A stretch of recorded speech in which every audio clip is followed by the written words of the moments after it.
কি কারণে মানুষ মাদকের কাছে যায়, কেন যায়, কারণটা কি?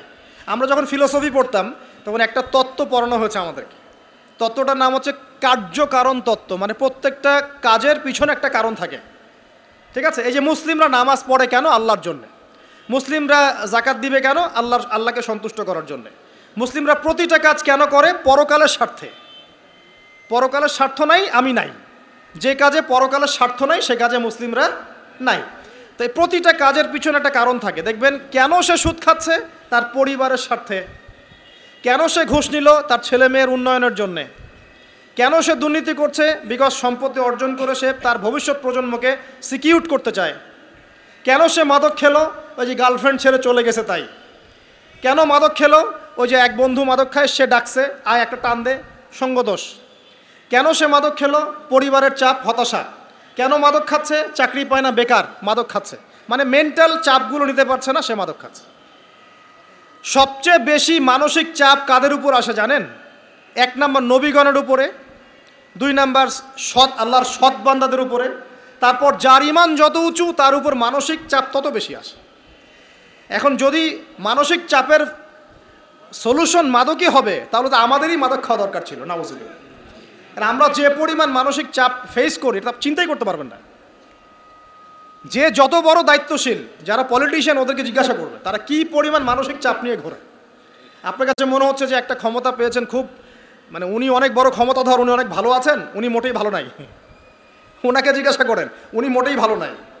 এই মানুষের যে পেরেশানি, যে চাপ, এগুলো নিতে নিতে তার স্ট্রোক হয়ে যাচ্ছে, হার্ট স্ট্রোক হচ্ছে, ডায়াবেটিস হচ্ছে, হাই ব্লাড প্রেশার, ইসিজি করো, দেখবেন।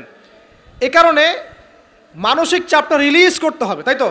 এই মানসিক চাপ রিলিজ করতে গেলে মাদকই সলিউশন নয়। সলিউশনটা কি? এই যে আমার হাতে এখানে আছে একটা কোরআন।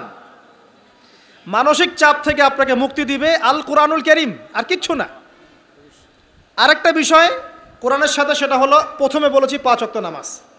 আপনি ওযু করে সুন্দর করে 5 ওয়াক্ত নামাজ জামাতে পড়বেন, ডেইলি 1 ঘন্টা করে কোরআন তেলাওয়াত করবেন, সময় পেলে একটু হাদিস পড়বেন, 2-4 টাকা দান সদকা করবেন, ভালো কাজের সাথে থাকবেন, অন্যায় কাজে যাবেন না, ইসলামকে এগিয়ে নেওয়ার জন্যে আমর বিল মারুফ নাহি আনিল মুনকারের কাজ করবেন। আপনার তো সুখী কোনো মানুষ পৃথিবীতে নাই। ওই সুখ যদি ওই যে বুশরা জানতে পারতো না, তাহলে আপনার কলিজার মধ্যে পারমাণবিক বোম মেরে দিত। কথা বুঝতে পারেন নাই? পশ্চিমারা যদি জানতে পারতো যে মুসলিমরা কত শান্তিতে থাকে এইসব কাজ করার পরে, তাহলে আমাদের অন্তরের মধ্যে পারমাণবিক বোম মেরে ধ্বংস করে ফেলত। ওরা তো আমাদের সুখ দেখতে পারে না, পারে? প্রকৃতপক্ষে এরা বিশ্বের কোনো ধার্মিক মানুষের সুখই দেখতে পারে না। এরা শুধু মুসলিমদের শত্রু নয়, বরং ধর্মের শত্রু। যারাই ধর্মকে বুকে আগলে রেখে পালন করতে চায়, হোক সে সনাতন ধর্ম বা আমাদের হিন্দু ভাইরা বা খ্রিশ্চানিজম বা বুদ্ধিজম, হ্যাঁ, বা মুসলিম আমরা যারা আছি, যারা ধর্মতাত্ত্বিক চিন্তা করে এবং প্রত্যেকেই যদি যার যার ধর্ম ঠিকঠাক মতো পালন করে, সমাজে কিন্তু ফিতনা থাকার কথা নয়। কারণ প্রত্যেকটা ধর্মের মধ্যেই ভালো কাজের কথাই কিন্তু বলা হচ্ছে। তো যারা ধার্মিক, এদের বিরুদ্ধে তারা লেগে পড়ে এবং তারা চায় সারা বিশ্বের মধ্যে ফাসাদ সৃষ্টি করতে। কাদের খাসলত সারা বিশ্বে ফাসাদ সৃষ্টি করা? বলতে পারবেন? আপনাকে আমি দেখাচ্ছি, সূরা কাহাফ খুলে দেখেন। জুলকারনাইন একজন বাদশাহ, তিনি মাশরিক মাগরেব সব জয় করেছেন, মানে পূর্ব পশ্চিম পুরোটাই তার রাজত্ব। এত দাপট ছিল সেই বাদশার যে যেদিক দিয়ে যাবে সেনাবাহিনী নিয়ে সেদিকটাই জয় করে ফেলবে। সুবহানাল্লাহ। এবং তিনি উদ্ধত অহংকারী ছিলেন না, তিনি আল্লাহর অনুগত বান্দা ছিলেন। একটা কওমের মধ্যে গেলেন, সেই কওমটা ছিল পাহাড়ের মাঝখানে, 2 পাহাড়ের মাঝখানে। এখন ওই কওম তাকে বলছে, ইয়া যুলকারনাইন, হে যুলকারনাইন, ইন্না ইয়াজুজ ওয়া মাজুজ মুফসিদুনা ফিল আরদ। ভালো করে বোঝেন, হে যুলকারনাইন, নিশ্চয়ই ইয়াজুজ আর মাজুজ এই 2 শ্রেণীর মাখলুক, তারা পৃথিবীতে ফাসাদ সৃষ্টি করে বেড়াচ্ছে। কি করছে?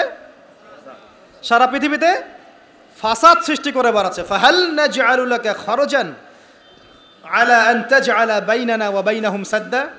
হে যুলকারনাইন, আমরা কি আপনাকে ট্যাক্স দিব, কর দিব, যে আপনি ওদের আর আমাদের মাঝখানে একটা প্রাচীর নির্মাণ করে দিবেন, যে ওরা আমাদের কাছে আর আসতে পারবে না? কারা এটা? ইয়াজুজ আর মাজুজ। এই ইয়াজুজ আর মাজুজকে যুলকারনাইন আলাইহিস সালাম তিনি প্রাচীর নির্মাণ করে দিলেন লোহা এবং এই যে তামা দিয়ে। এরপর তারা আর ওই কওমের ক্ষতি করতে পারলো না। কিয়ামতের আগে আগে তারা বের হয়ে আসবে এবং সারা বিশ্বে ফাসাদ সৃষ্টি করবে।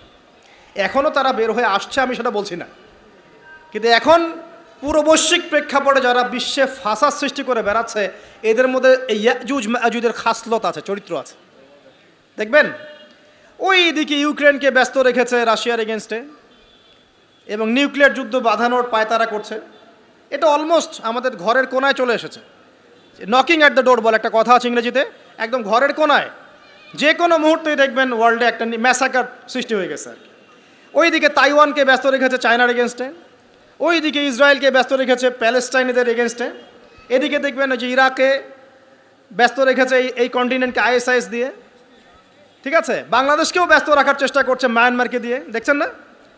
তো পুরো বিশ্ব জুড়ে এদের এজেন্ডা হচ্ছে সারা বিশ্বে আমরা ফাসাদ সৃষ্টি করে মানব জাতিকে কমিয়ে ফেলবো, মুসলিমদেরকে ধ্বংস করব, মুসলিম যুবকদেরকে পর্ন দেখাবো, ওদেরকে মাদক খাওয়াবো, ওদের মধ্যে জেনা অশ্লীলতা পরকীয়া ছড়িয়ে দিব, হ্যাঁ, এবং মহামারী ছড়িয়ে দিব, দিয়ে মুসলিম জনসমষ্টিকে কমিয়ে নিয়ে আপোষে ক্রন্দলে লাগিয়ে দিয়ে আস্তে আস্তে আমরা বিশ্বে শাসন করতে হবে, এদেরকে ডমিনেট করে দিব।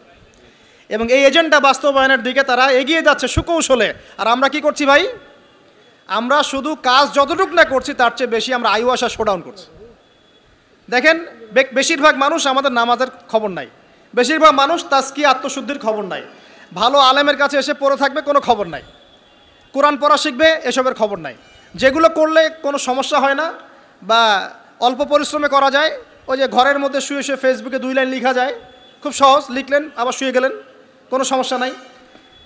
কোনো কনস্ট্রাকটিভ সুদূর প্রসারী কাজ আমাদের হচ্ছে না, যেটা হচ্ছে এটা প্রয়োজনের তুলনায় নিতান্তই নগণ্য।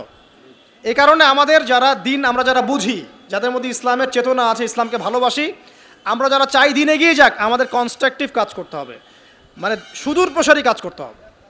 শৈথিল্যতাবাদীও হবেন না, আবার চরমপন্থীও হবেন না, মধ্যমপন্থী হয়ে ইসলামকে, কোরআনকে এবং হাদিসকে হাতে নিয়ে উম্মার ঐক্যের স্বার্থে, দেশ জাতি জনগণের ঐক্যের স্বার্থে এগিয়ে যান।